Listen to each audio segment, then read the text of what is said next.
സൗ രാജീവ് അബ്രാഹിന്റെയും Mallappally area secretary Binu വർഗീസിന്റെയും Mallappally east local committee secretary അടക്കം 100ഓളം ആളുകളുടെ പേര് കേസെടുത്തു.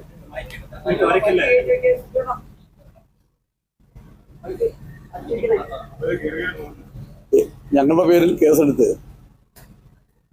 ഞങ്ങളെ ഭയപ്പെടുത്തണമെന്ന് വിചാരിച്ചാൽ അങ്ങനെ ഭയപ്പെടുന്നവരല്ല ഞങ്ങൾ. നിരവധി കേസുകളിൽ പ്രതിയായിട്ടുണ്ട്. അടിയന്തരാവസ്ഥ കാലത്ത് കരുണാകരനായിരുന്നു കേരളത്തിലെ ആഭ്യന്തരമന്ത്രി. അടിയന്തരാവസ്ഥക്കെതിരെയുള്ള പോരാട്ടത്തിൽ പങ്കെടുത്ത് 76 ദിവസം ജയിൽവാസം അനുഭവിച്ചു. പിന്നീടും ഉച്ചഭൂമിക്ക് വേണ്ടിയുള്ള സമരത്തിലുമെല്ലാം പങ്കെടുത്ത് ജയിൽവാസം അനുഭവിച്ചുകൊണ്ടാണ് ഈ പ്രസ്ഥാനത്തിൽ പ്രവർത്തിക്കുന്നത്. അതുകൊണ്ട് കേസ് കാണിച്ചതും ഞങ്ങളെ വരട്ടണ്ട.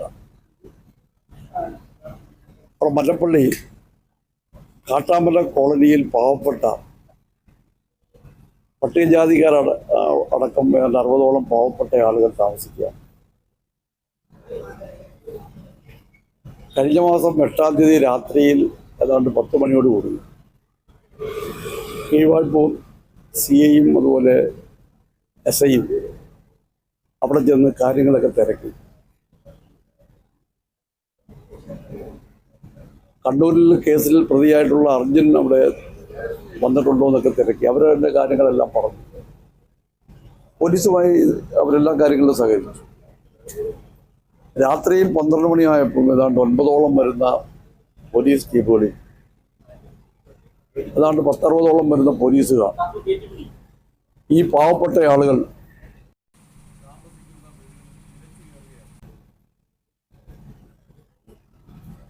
പാവപ്പെട്ട ആളുകളുടെ വീടുകളാണെങ്കിൽ നല്ല കതകോ ജനലോ ഒന്നുമില്ലാതെ 2 മുറി മാത്രമുള്ള വീടുകളാണ്.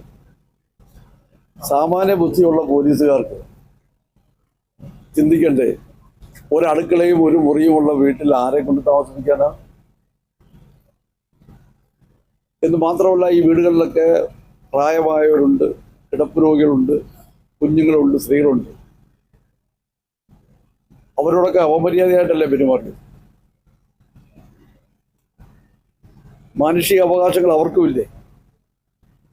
അവരുടെ കിടപ്പ് മുറിയിൽ എങ്ങനെയാണ് പോലീസ് ഇങ്ങനെ ചാടിക്കയറാൻ എന്താ അവകാശം? കോടതിയിൽ നിന്ന് വാറണ്ടുണ്ട്. എന്തിന്റെ അടിസ്ഥാനത്തിലാണ് പോലീസ് അവിടെ കയറിയത്? അങ്ങനെ കയറാൻ പോലീസിന് എന്താ അവകാശം? അതിനെ ചോദ്യം ചെയ്താൽ, ആ ചോദ്യം ചെയ്യുന്ന ആളുകളുടെ പേരിൽ കേസെടുക്കുക എന്ന് പറഞ്ഞാൽ അതൊരു കാരണവശാലും അംഗീകരിക്കാൻ കഴിയും. നമ്മുടെ രാജ്യത്ത് പ്രതിഷേധിക്കാനും ഉള്ള അവകാശം നമുക്ക് നൽകുന്നു. പാവപ്പെട്ട ആളുകളെ അവർ സ്വസ്ഥമായി രാത്രിയിൽ വീട്ടിൽ കിടന്ന് ഉറങ്ങാൻ പോലും കഴിയാത്ത അവസ്ഥ ഉണ്ടായെന്ന് പറഞ്ഞാൽ അത് ഒരു കാരണവശാലും അംഗീകരിക്കാൻ കഴിയില്ല. ഈ നാട്ടിലെ പാവപ്പെട്ടവർക്ക് എല്ലാ സംരക്ഷണവും കൊടുക്കും.